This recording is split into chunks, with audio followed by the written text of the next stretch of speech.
Pendant ces 50 ans, les frères Carme, vous l'avez entendu, ils ont été à Musongati, d'abord à Pinga, puis à Musongati, puis à Gahunga au Rwanda, à Butare, et puis à Bujumbura, et tout récemment à Gitega.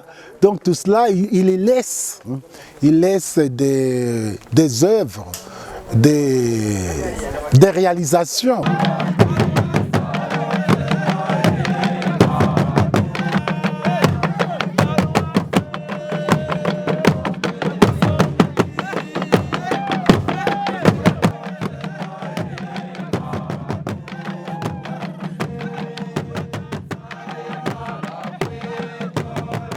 Qu'avez-vous perçu qui célèbre aujourd'hui cette fête?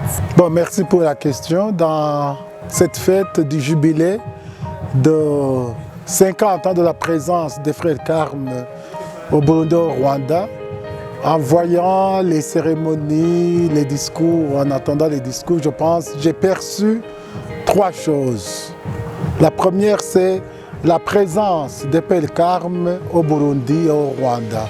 C'est-à-dire une présence qui a connu une certaine continuité malgré des difficultés. Parce que vous le savez, ils ont dû partir à un certain moment du Burundi à cause des difficultés du moment et les portes leur étaient ouvertes au Rwanda. Et c'est cette présence qu'ils ont célébrée, surtout que nous avons encore des frères qui ont commencé la mission ici et qui sont encore vivants, comme nous avons vu le témoignage du frère Sylvain. Donc la présence des frères Carme au Burundi, au Rwanda. La deuxième chose que j'ai perçue, c'est l'arrivée du charisme du Carmel au Burundi. C'était très sensible dans les discours, le fait que le Carmel, avec toute sa richesse spirituelle, l'expérience de Saint Jean de la Croix, de Thérèse d'Avila, de Thérèse d'Enfant Jésus, c'est tout ça que les pères Carme nous ont amenés ici et on perçoit à travers leur présence, par exemple, à Gitega, où il y a une maison de retraite, il y a une ambiance, j'allais dire, carmélitaine, que les pères Carme sont fiers, sont contents de voir que leur charisme est arrivé ici au Burundi et progresse de plus en plus. Pas seulement, j'allais dire, le charisme, toute la richesse spirituelle, mais aussi à la famille du scapulaire. Il y a maintenant la confrérie du scapulaire qui s'élargit à travers tout le pays. Et vous voyez qu'avec ce jubilé aussi, dans cette joie, ils sont en train de construire un sanctuaire. Au début de la messe, nous avons béni la plaque commémorative pour montrer que, effectivement, les frères Carme n'ont pas l'intention de partir. Ils veulent bien s'installer parce que le charisme est là en construisant ce sanctuaire qui permettra à tous ceux qui partagent leur spiritualité carmélitaine de se rencontrer, de venir en pèlerinage, particulièrement le 16 du mois de juillet, comme ils le font chaque année. Et la troisième chose que j'ai perçue, c'est en fait aussi célébrer, disons, les activités, le travail accompli. Pendant ces 50 ans, les frères Carme, vous l'avez entendu, ils ont été à Musongati, d'abord à Pinga, puis à Musongati, puis à Gahunga au Rwanda, à Butare, et puis à Bujumbura, et tout récemment à Gitega. Donc tout cela, il laisse des œuvres, des réalisations. Alors c'est aussi le moment du jubilé, le temps de faire, disons, l'évaluation, de voir le travail accompli pour rendre grâce au Seigneur. Donc rendre grâce au Seigneur aussi pour ce travail accompli pendant ces 50 ans dans les différents endroits où ils sont passés. Et comme je le disais, en fait, cet événement, c'est pour amorcer une étape nouvelle, préparer l'avenir.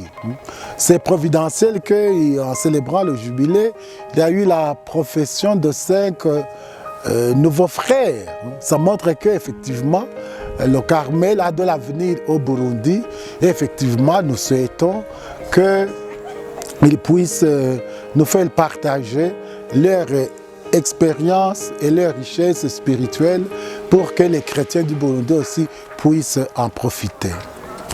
Aujourd'hui, justement, c'est le jubilé de 50 ans des Carmes des Chauds d'ici au Burundi et au Rwanda. Et nous avons été invités à ce grand événement de leur présence ici au Burundi depuis 1971. Et alors, nous sommes contents de nous réjouir avec eux, car leur présence est une grande contribution dans l'évangélisation du Burundi et du Rwanda. Merci. Pendant les 50 ans de présence, quelles sont les réussites atteintes, les belles choses qui se sont réalisées? À l'occasion de ces 50 ans, on pourrait parcourir un peu toute l'histoire et voir pas seulement les difficultés mais les réussites. Mais ce qui me vient à l'esprit aujourd'hui, en voyant tous ces amis, tous les membres de la famille carmélitaine, je dirais la création de la famille carmélitaine. Pas seulement que les frères commencent à rejoindre le Carmel, pas seulement que les sœurs entrent au couvent, pas seulement que les congrégations agrégées au Carmel voient beaucoup de vocations, mais aussi qu'il y a des laïcs qui commencent à s'identifier au Carmel. Entre autres amis de Carmel, beaucoup de membres de fraternité, de scapulaires, les leaders, les jeunes, tout ça, ça créait une large famille avec des valeurs du Carmel. Et je dirais que c'est ça une réussite de notre mission, que nous ne sommes plus seuls comme le Père, que nous sommes entourés comme par les sœurs, par les laïcs, nous créons toute une communauté, une famille large. Et c'est ça qui me réjouit. Nous voyons ici beaucoup d'amis, parmi autres sont aussi les fidèles à qui que nous servons. Là, je vois deux amis de village de Batkwa qui sont aussi chez nous, avec nous, qui pas seulement profitent, qui partagent avec nous le cheminement. Donc je dirais ça, la famille carmélitaine est créée et ça c'est une grande réussite que nous rendons grâce à Dieu pour ce don.